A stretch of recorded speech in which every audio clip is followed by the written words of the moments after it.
Hello and welcome to a new episode of Other Record Labels. I'm your host, Scott Orr, where we talk about the art and culture of running an independent record label, and we talk about doing things that are more philosophical and doing things that are more practical. And today I want to dive into something that's super practical, and it is 5 ways to improve your vinyl packaging. And so I know when we're pressing vinyl, there's so many different options, and when you go through this automatic quote generator on the pressing plant's websites, there's so many different things that you can choose, so many cool things. There's 5 that I kind of want to highlight right now. It's kind of 4.5, if you will, but that I notice as a music fan that I really like, and they're not overly expensive, and I think kind of elevate the overall quality or perceived quality of the records. And I know that vinyl pressing isn't for everyone. I know that it's costly, and I know that there's some major time delays, but these are some things as a vinyl collector, as a music fan that I love, and as a record label and a musician I've done before, and I think they're pretty cool, so we're going to talk about them. I am trying to compile all of our helpful resources on vinyl on a singular webpage. And so if you go to otherrecordlabels.com/vinyl, then this is where I'm going to host all of our information on some of our templates, some FAQs about pressing vinyl, some of the other interviews I've done with pressing plants and other lathe cutters and that kind of stuff. So go to otherrecordlabels.com/vinyl. So there's 5 things. Number 1, mess with the center labels. You know the center labels? They're the paper that goes on side A and side B, and usually there's a track listing. I think it's time that we get more creative with those. And I'll give you a couple examples. There's a record artist in America who I saw do a rectangular label, really small. See, the labels we're normally used to are circular, and I think they're maybe 4 or 5 inches, probably. Yeah, and they're pretty standard. What is cool is that when people do something different with the center label, and it's going to cost a little bit extra, it actually might cost quite a lot. In fact, this band who did a rectangle on like a red vinyl, it was a black, really small rectangle in this red vinyl. It was really cool because something caught your eye. You're so used to seeing that traditional center label, and so to see a rectangle really caught my eye, and I think it's really cool. It's a little bit costly, I think, because the plants will probably have to do a custom die cut. They might have some shapes already available. The other thing is that the plants are going to charge a little bit more money because the labels are not just stickers. They actually serve a purpose. They help balance the puck when it's squished by the pressing plant. And so there is a bit of a utility to it, and you'll have to keep that in mind. And so there might be some more, if you do something like a smaller circle or an odd shape or no label at all, it might create a little bit of an issue, and there might be some more errors in you'll have to talk to your rep at your pressing plant to see how they'll do that. But I think it's time that we be a little bit more creative. Radiohead just recently reissued a record, and their label was still circular, but it was much smaller. And I noticed that on a couple of their releases, they've done this as well. And it's just maybe like 3 inches or 3.5 inches. And just that smaller size, showing more of the color vinyl, really kind of like grabs your attention, and it kind of throws you a little bit. Even if you don't want to increase expenses, there are unique things we can do with the center labels. For example, on side A, you could put all the information, the track listing, the artist's name, the copyright, all that stuff. And then on side B, you could do no information at all and just do like some sort of cool art. The other thing to keep in mind about the center labels, it's nearly impossible to match the color of vinyl with the color on your jackets. The reason being is the jackets were printed either digitally or offset press in CMYK, and then the vinyl is just matching a plastic. Now, you can spend a ton of money if you want and get a Pantone jacket in a Pantone plastic, but that's really, really cumbersome and very expensive, and still, it's not going to be a perfect match. Excuse me. So, if with that in mind, it's so impossible to get the vinyl, and maybe you've gotten lucky before, but if you have a red vinyl or blue is especially tough, and then you're printing that same blue in the jacket somewhere in the design, that is going to rarely is it going to match up. And so what's interesting about the center labels is because they're printed on paper, you're more likely to match the color on the center label that you are with the jacket. So do a colorful jacket and then maybe like a white vinyl or a clear vinyl, but then use the label to match the color. So be creative with the center labels.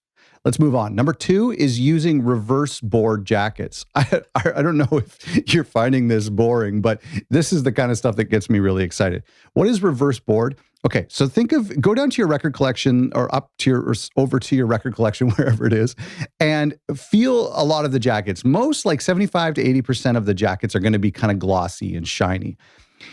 Reverse board is where they actually print on the reverse side of the paper. And so if you take one of your shiny records, your normal records, and you feel on the inside pocket where they keep the vinyl, you'll feel that the paper is kind of rougher and not as smooth and shiny as the exterior. That's the reverse board. And you can actually pay a little bit, like $40 or $50, to have the artwork printed on the reverse board. And what that does is it gives it a little bit more of a tactile, a softer feel. It's more muted. It's matte. It's something that I like, and maybe it matches the aesthetic of your label or of the artist or of the music. But I like reverse board, even if it costs a little bit extra. I think it's really cool. Go and check out your record collection. You'll find that a few of them are on this super soft craft-like paper, and that's called reverse board. Number 3 is to use marketing stickers. So marketing stickers are quite simply stickers that you have the plant make or somebody else make that they fix to the cellophane wrapping on the record. And they're called marketing stickers. They can come in any shape and size. You can have a custom die cut. You can have just a normal circle or a rectangular or oval, whatever. These stickers, now, some of you may not be doing shrink wrap on your records for environmental reasons or for cost savings reasons, but if you can still actually put a sticker on the jacket if you want. If not, then marketing stickers aren't for you. But if you are thinking about doing marketing stickers, if your records are going to be in stores, there's a couple cool things you can do. You can put just general information about the artist, where they're from, a little mini bio about them. You could even describe the music a little bit, like the genre. You can maybe talk about some popular songs that are on there.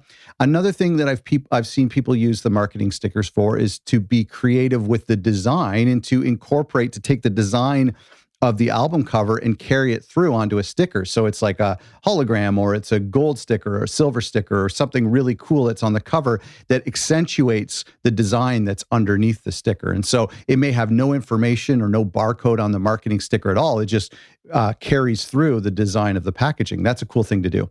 The other thing I've seen people do with the marketing stickers is use a barcode or a QR code. And so, if you're in retail, then most records need to have a unique barcode.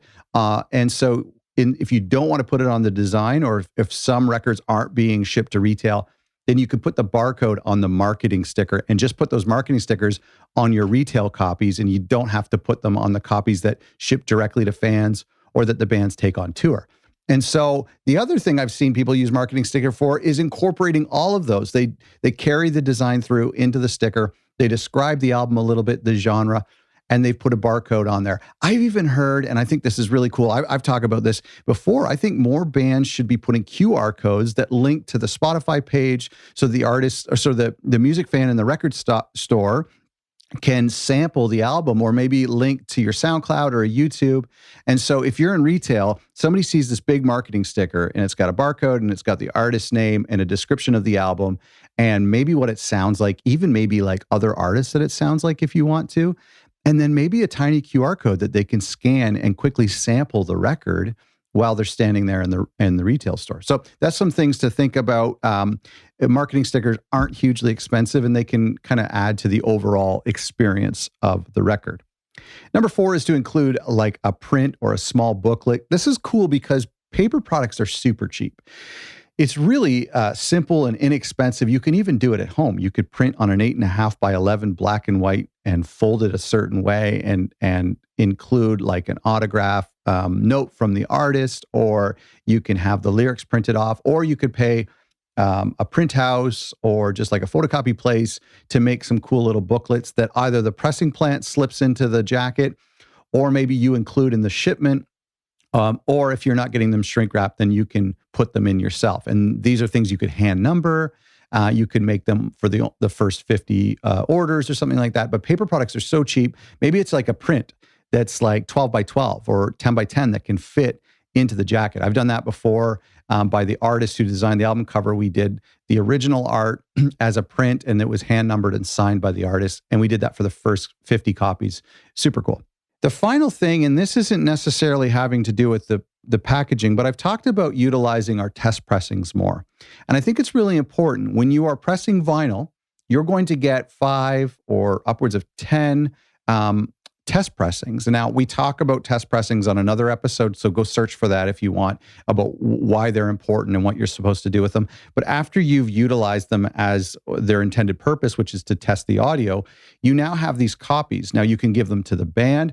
I also think it's cool to give them to local record stores as giveaways or as a contest on your Instagram to your fans. You can also sell them.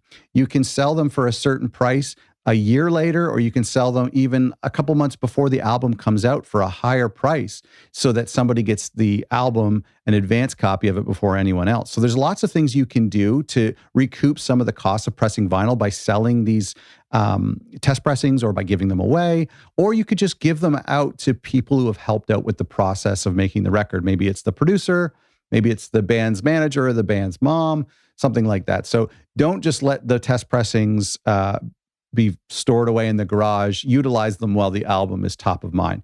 So just to go back over these, mess with the center labels, do something creative with those. Try reverse board printing. Oh, I should say one thing about reverse board I forgot to mention. There is a caveat that when you print on reverse board, the colors aren't as vibrant. So you have to keep that in mind. Also, if it's a light color artwork like white or a light gray, then you might be susceptible to more scuffs and dirt on a reverse board. Forgot to mention that. The other thing is using marketing stickers, number 3. Number 4 is including a print or a small booklet. And then number 5 is utilizing your test pressings. I'm going to put all of this information and everything together on a big hub for all of the information that Other Record Labels has on making vinyl and selling vinyl. Go to otherrecordlabels.com/vinyl. Thanks so much for listening.